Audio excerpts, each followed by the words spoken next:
Chicos, continuamos con el video. Ahora nos toca el turno de control de los signos vitales. Cuando hablemos de signos vitales, y más que nada del control, porque van a escuchar toma de signos vitales y demás, nosotros decimos que controlamos los signos vitales como profesionales de la salud. Cuando nos referimos al control, nos estamos refiriendo a una técnica sencilla, rápida, por el cual podemos determinar el estado hemodinámico de la persona.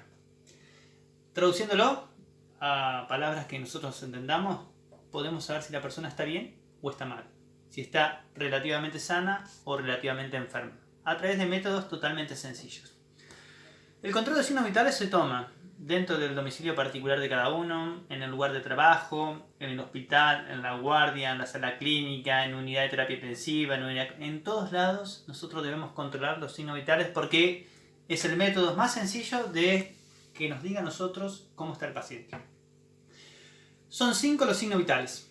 La tensión arterial, y después vamos a ver por qué es tensión y no presión arterial. La frecuencia respiratoria, la frecuencia cardíaca, la temperatura y la oximetría, o sea la saturación del oxígeno en sangre. Los dos primeros, que es el control de la tensión arterial y la frecuencia respiratoria, son un poco más complejos, así que lo vamos a dejar para otro video.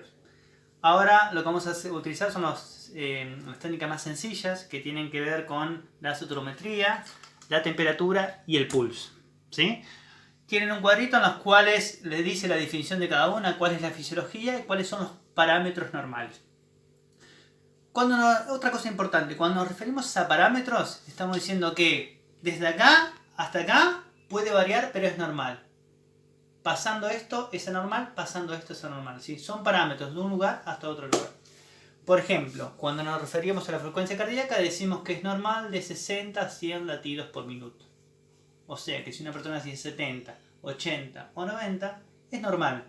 Todo lo que supere 100 es anormal y todo lo que baje de 60 es anormal. Bueno, tenemos acá a un asistente, Melissa. Ella siempre se va a reír, pero bueno, es lo que encontré. Así que bueno, ella más o menos me va a ayudar porque hay cosas que necesito un asistente como para que ustedes puedan entender. Bueno, comenzamos con lo más sencillo, que es la medición de la temperatura corporal, y que lo vamos a hacer con un termómetro digital. Los termómetros de mercurio ya no existen, no vienen más, ahora son solamente digitales. Recuerden siempre, antes de cada paciente, hacer el lavado de manos. Eso ya se da por hecho. Recuerden siempre presentarse delante del paciente y explicarles qué van a hacer. Recuerden que necesitan la anuencia o la confirmación del paciente para realizar este procedimiento. Si Melissa me dice que no quiere porque no tiene ganas, porque se peleó con el novio, porque se peleó con la madre, yo no la puedo obligar. Bueno, no importa porque está internada y se tiene que hacer. No, siempre hay que respetar la decisión del paciente. Obviamente está en la destreza, en la sabiduría nuestra de explicarle y hacerle entender que en realidad es un bien para ella, no para nosotros. Bueno, vamos a arrancar con la temperatura corporal. Si ustedes habrán leído sobre la temperatura, es la diferencia del calor que produce el cuerpo y la que se pierde en el exterior. Había un órgano que era el que la regulaba, que era el hipotálamo anterior y posterior. Uno aumentaba y otro la disminuía. Hay distintos tipos de lugares para tomar la temperatura corporal. Ya sea en la boca, en la axila o la temperatura rectal, ¿sí? Son temperaturas centrales, a lo que se llama. Nosotros normalmente utilizamos la temperatura axilar. Utilizamos este termómetro, lo limpiamos con alcohol porque puede haber sido utilizado en otro paciente y lo ponemos debajo de la axila. Si es una señorita, ¿sí? Le decimos directamente que se lo ponga y que hay que tratar de que el sensor tome contacto con la piel, que no quede en la ropa, porque si no nos va a dar una lectura que no es la correcta.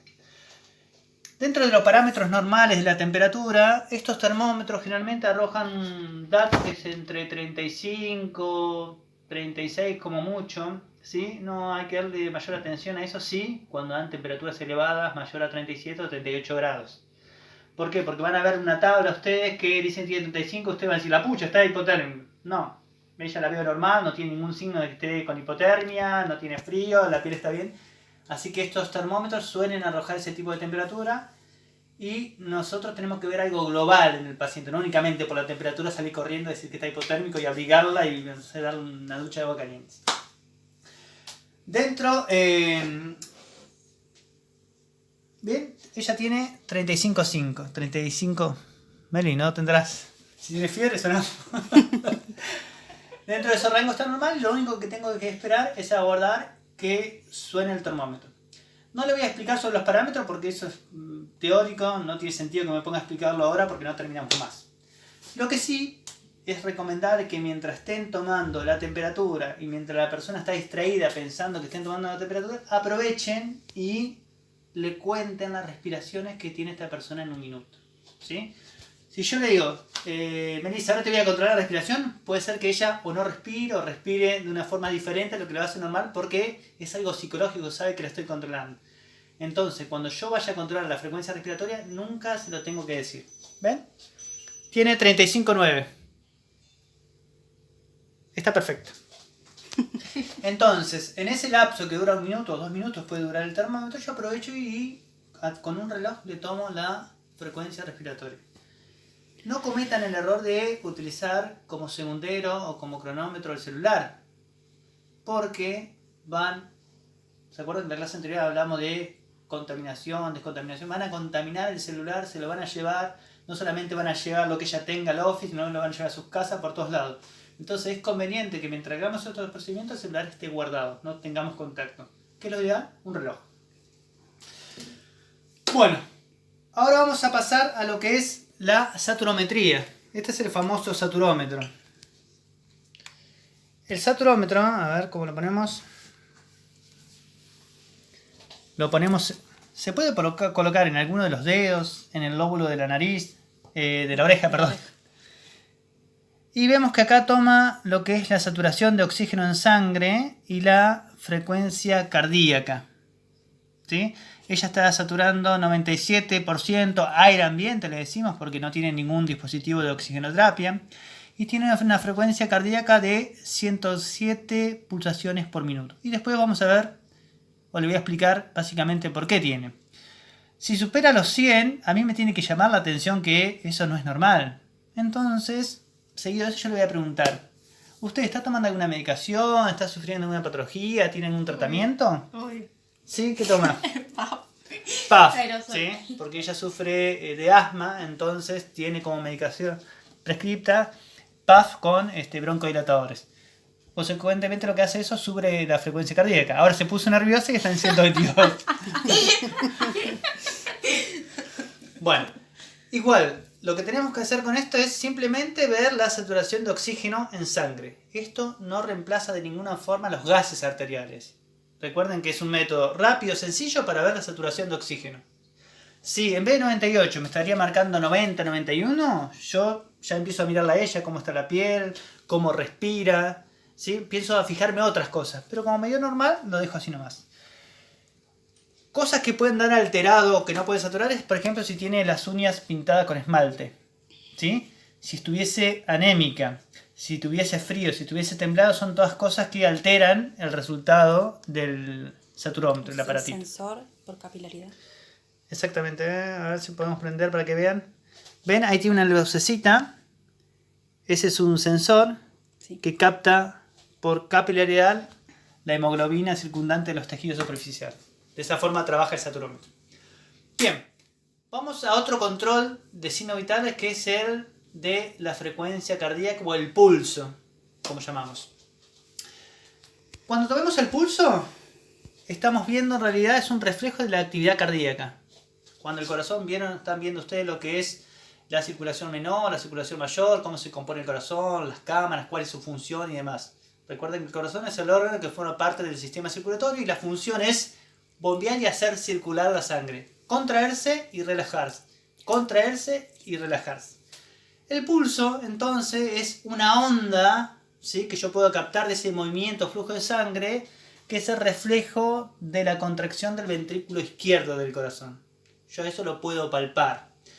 Hay distintos tipos anatómicos donde yo puedo palpar el pulso. ¿Se acuerdan lo que era el temporal, carotidio, braquial o humeral, radial, cubital, femoral, popliteo, pedial, tibio y demás?